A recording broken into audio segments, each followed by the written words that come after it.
नमस्कार दोस्तों। क्या नरेंद्र मोदी अब समझ चुके हैं कि उनकी हालत खराब है? क्या नरेंद्र मोदी इस डर के कारण अब लोगों का ध्यान भटकाने का काम कर रहे हैं? और क्या गोदी मीडिया को सारे सवाल गांधी परिवार से पूछने के लिए, उनके नेताओं से पूछने के लिए पीएमओ से भेजे जा रहे हैं? और क्या जो साजिशें रची जा रही हैं उनका कोई असर अब जनता पर नहीं हो रहा है? और क्या जनता उन्हें अब जवाब देने लगी है?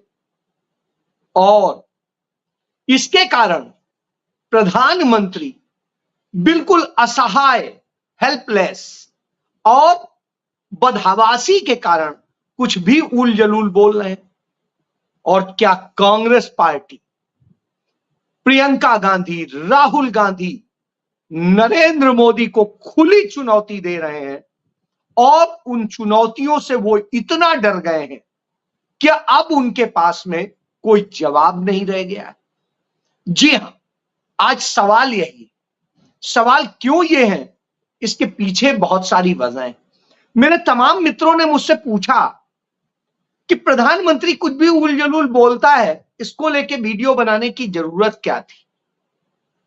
मैंने कहा जरूरत थी।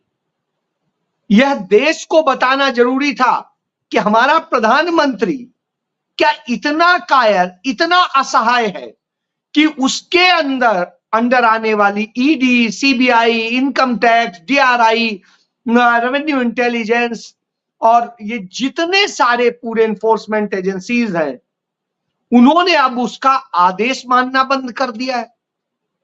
और क्या उसका जब आदेश मानना बंद कर दिया हो तो वो वैसी स्थिति में वो घबरा गया है, या फिर वो फिर से कोई ऐसी साजिश रच रहा है जिस साजिश में वह चाहता है कि जनता उलझ जाए?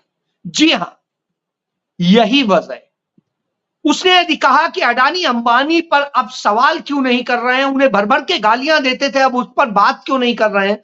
जिस समय वो यह सवाल कर रहे थे उसी समय राहुल गांधी झारखंड में यह जनता से पूछ रहे थे कि आपको किसकी सरकार बनानी है, गरीबों की, पिछड़ों की, दलितों की, आदिवासियों की या अडानी अंबानी की? तो स्वाभाविक सी बात है, जब यह सवाल कर रहे थे उसी समय पूछ रहे थे। क्यों पूछ रहे थे? क्योंकि वो आपका ध्यान भटकाना चाहे। लेकिन लोग अब सवाल करने लगे, इसीलिए प्रियंका गांधी ने रायबरेली में चुनौती दे दी। कहा प्रधानमंत्री इधर उधर की बातें करते हैं, तो प्रधानमंत्री एक बार खुले मंच से बताएं, गिनाएं कि उन्होंने पिछले 10 साल में क्या किया है और कौन सी एक ऐसी योजना है जो उनकी योजना है, जिसका उन्होंने नाम नहीं बदला है और जो पिछली सरकार में नहीं थी। एक भी योजना का नाम बताएं, एक भी काम बताएं जो उन्होंने किया हो। क्योंकि जितनी योजनाएं हैं, चाहे सड़कों की योजनाएं हो जो आज आप हाईवेज देखते हैं, चाहे आप नदियों की योजनाएं हो वो भी कांग्रेस की बनाई हुई है, जितने डैम हैं वो कांग्रेस सरकार में बने हैं, आईआईटी, आईआईएम और ये सारे जितने एम्स और दूसरे डीआरडीओ, जितने सारे ये संस्थान हैं वो सारे कांग्रेस के बनाए हुए हैं। चंडीगढ़ जैसा मॉडर्न सिटी कांग्रेस का बनवाया हुआ है। तो आपने क्या बनाया? गांधीनगर कांग्रेस का बनवाया हुआ है, तो आपने क्या बनाया? झूठे स्मार्ट सिटी जिसमें कुछ स्मार्ट है ही नहीं। वास्तव में स्मार्ट सिटी के नाम पे लूट है, और लूटा गया है, कितना रुपया लूटा गया है वह भी सामने है। कैसे कैसे कैमरे लगाने के लिए जो ठेका दिया गया है अमित शाह के बेटे की कंपनी को, उनके अपनी कंपनियों को, तो वह बताइए। कैसे कैसे देश भर में तमाम गुजराती कंपनियों को काम दिया गया है। आम गुजराती को नहीं कोई लाभ हुआ है, आम गुजराती का भी हक छीना गया है। यह सिर्फ चंद चुनिंदा गुजराती कंपनियों को, और जो राहुल गांधी बार बार बोलते हैं कि नरेंद्र मोदी की चहेती 22 पूंजीपतियों को, तो जो वो 22 पूंजीपति गिनाते हैं उनमें से 15 सिर्फ गुजराती हैं, 15 गुजराती। यानी समझ लीजिए इस पूरे हिंदुस्तान का सारा धन उन 15 और उनके आसपास ही सिमटा हुआ है। यह खेल है। इसके बाद आइए, राहुल गांधी ने आज बड़ा साफ कहा कि भटकने का वक्त नहीं। ये क्यों कहा, पहले इस पे आते हैं। इसलिए क्योंकि आज प्रधानमंत्री का जो सलाहकार मंडल है, यानी प्रधानमंत्री के एडवाइजरी काउंसिल जो बनाई हुई है, उस एडवाइजरी काउंसिल ने कहा कि 1950 से लेके 2015 तक का उन्होंने स्टडी की और स्टडी करने के बाद में उन्होंने बताया कि हिंदुओं की आबादी कम हो गई। क्या वास्तव में हिंदुओं की आबादी कम हो गई है?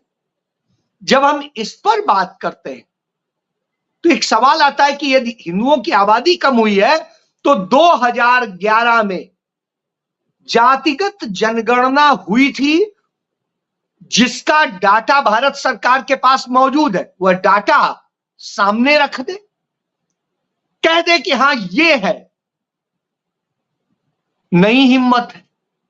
राहुल गांधी बार बार यही तो कह रहे हैं कि हम जातिगत जनगणना कराएंगे, जातिगत जनगणना होगी तो पता चलेगा कितना हिंदू है, कितना मुस्लिम है, कितना पिछड़ा है, कितना आदिवासी है, कितना कौन है, सब कुछ पता चल जाएगा। एक्सरे हो जाएगा जो राहुल गांधी कहते हैं। तो साहब एक्सरे कर लीजिए ना। वो नहीं करेंगे क्योंकि वो करेंगे तो सच सामने आ जाएगा। सच से डर लगता है। 2011 की जनगणना से एक बात साबित होती है कि हिंदुओं की आबादी बढ़ने की जो प्रतिशत है वो ज्यादा है, मुसलमानों का डिक्रीज किया यानी कम हुआ है, पहली बात। दूसरी चीज, उसमें यह कहा है जो स्टडी बनाई है कि मुस्लिम्स का बढ़ा, सिखों का बढ़ा, ईसाइयों का बढ़ा, बौद्ध का बढ़ा, यानी अल्पसंख्यक जितने हैं सबकी आबादी बढ़ी।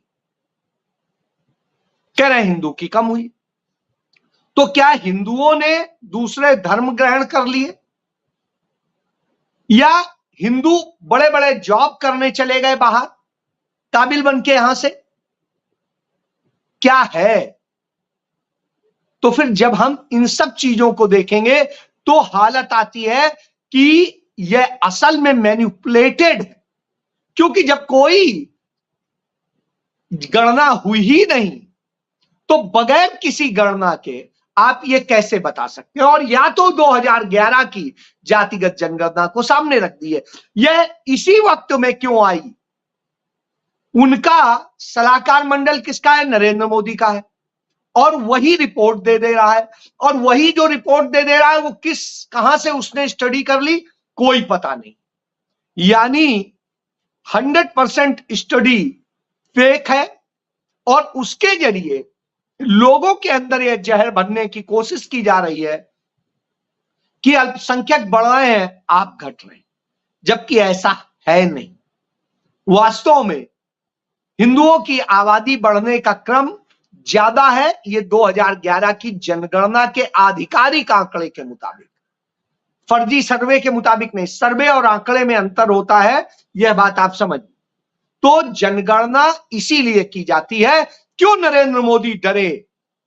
जो जनगणना 2021 में होनी थी, आज हम 2024 में आपसे बात कर रहे हैं, नहीं हुई है।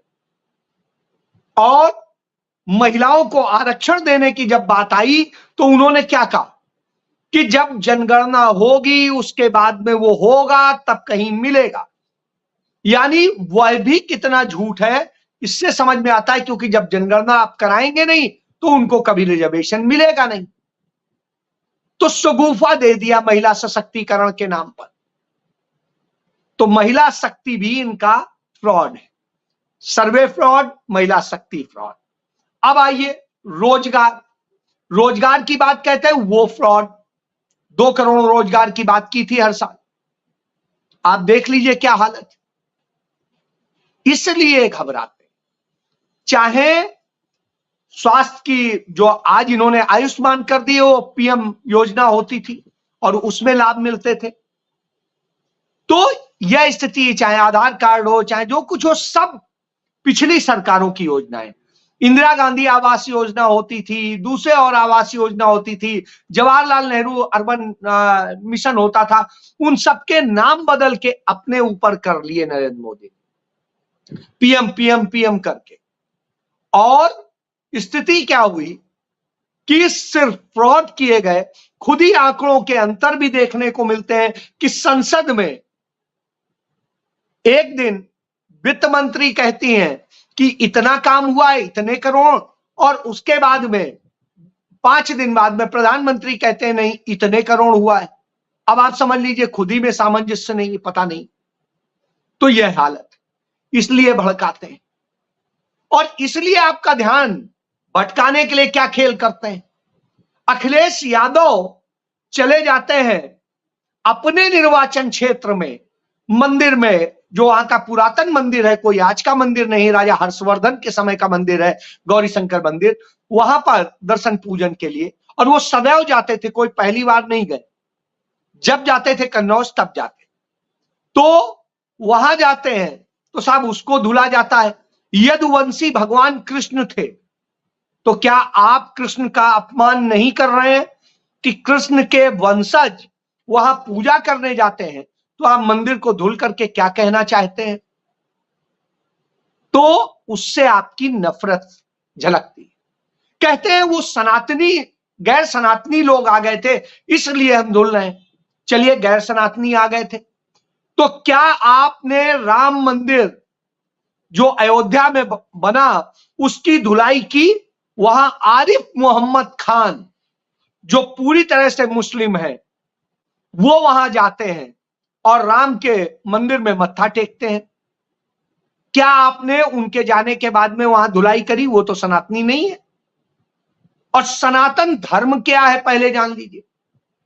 सनातन धर्म कहीं पर भी, कहीं इसका किसी धर्म ग्रंथ में जिक्र नहीं है, बनाया हुआ है। वेद, वेदांग, उपनिषद, ये जितने हिंदू मैथोलॉजी के ग्रंथ हैं, उनमें सब में जो ग्रंथ है, उनमें कहीं पर भी ना हिंदू शब्द है और न सनातनी शब्द है। शब्द आता है आर्य। आर्य शब्द वास्तविक है। यदि आपको कहना है तो आर्य धर्म कहिए, कहना है आपको तो वैदिक धर्म कह सकते हैं। लेकिन ना तो सनातन धर्म के नाम से कोई धर्म है और ना हिंदू धर्म के नाम से कोई धर्म।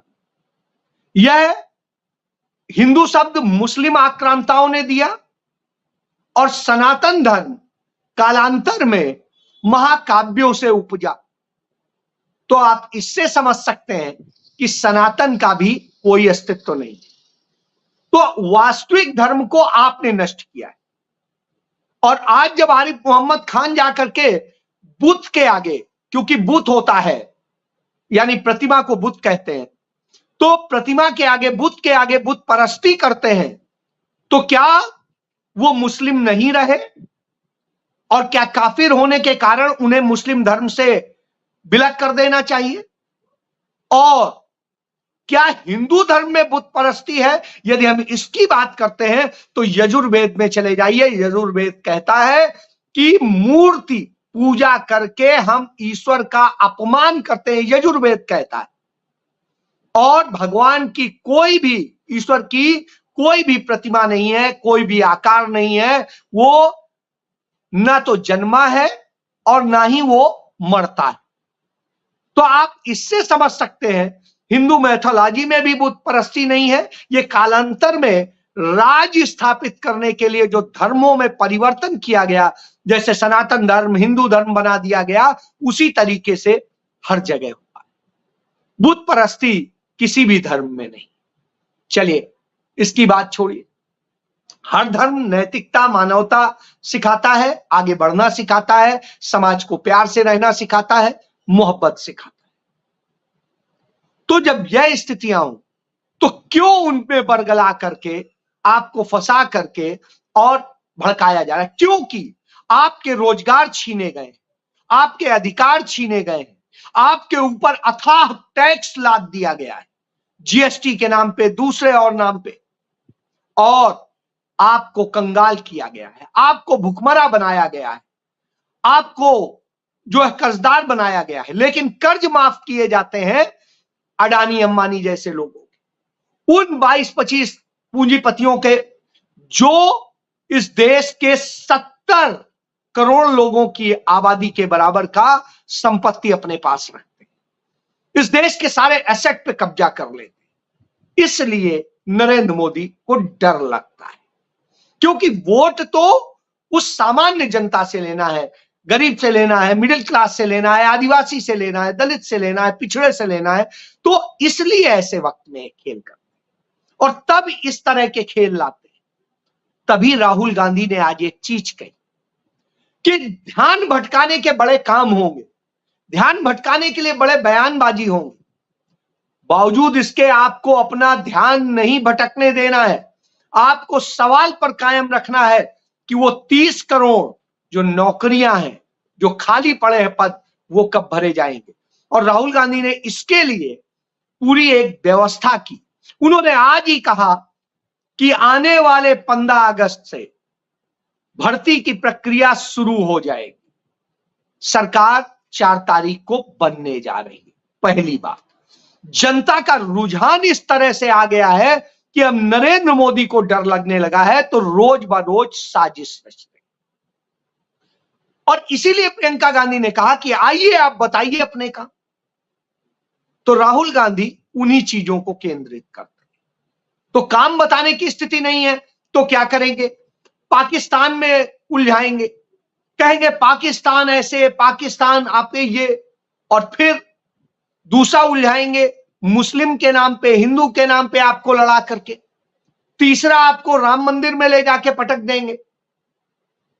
तो साहब, कभी मंदिर, कभी मस्जिद, कभी ये, कभी आबादी, कभी कुछ आप कहानी बताएंगे। इस देश के लोगों को रोजगार चाहिए, युवाओं को रोजगार चाहिए, महिलाओं को सुरक्षा चाहिए, किसानों को अपने उपज का वाजिब मूल्य चाहिए हक के साथ, भीख नहीं, हक। और कामगार को अपनी मेहनत की पूरी कमाई चाहिए। जब यह मिलेगा, उसके बाद हमारे देश को जोड़ने की परंपरा रही। जो हमारी भाषाएं अलग हो, हमारे कलर अलग हो, हमारी दूसरी और चीजें, खान पान, रहन सहन अलग हो, लेकिन सब एक होकर के खड़ा होता है। तो यह भारत, क्योंकि भारत गणराज्य है, राज्यों का समूह है, तो सबकी अपनी अपनी अलग भाषा है, अलग बोल है, धर्म है, तमाम सोच है, लेकिन इसके बावजूद एक विचारधारा सेम है। उसे कहते हैं आइडिया ऑफ इंडिया। और उस आइडिया ऑफ इंडिया की लड़ाई, यानी उस विचारधारा की जो नेहरू गांधी ने दी थी, पटेल ने दी थी, मौलाना आजाद ने दी थी, उस विचारधारा को लेकर आगे बढ़ना। क्योंकि कांग्रेस ने कभी नहीं कहा कि हमने दलित पीएम दिया, हमने दलित राष्ट्रपति दिया, हमने दलित या पिछड़ा ये दिया, हमने अल्पसंख्यक दिया, हमने ये किया। हर जाति, हर धर्म का राष्ट्रपति बना है इस देश में। गरीब से गरीब प्रधानमंत्री भी कांग्रेस ने दिया है। तो आप इससे समझ सकते हैं, श्रीमती इंदिरा गांधी हो या राजीव गांधी हो, दोनों नगण्य संपत्ति के व्यक्ति थे। नरेंद्र मोदी की संपत्ति और उनकी संपत्तियों की तुलना कर लेंगे तो रिकॉर्ड बताता है कि ना राजीव गांधी के पास इतनी संपत्ति थी, ना इंदिरा गांधी के पास थी, ना मनमोहन सिंह के पास थी, जितनी संपत्ति नरेंद्र मोदी के पास। तो आप समझ लीजिए, नरेंद्र मोदी उन सबसे अमीर प्रधानमंत्री। और इसके बाद गरीब की बात करेंगे तो लाल बहादुर शास्त्री, गुलजारी लाल नंदा जैसे भी प्रधानमंत्री कांग्रेस ने ही बनाए थे।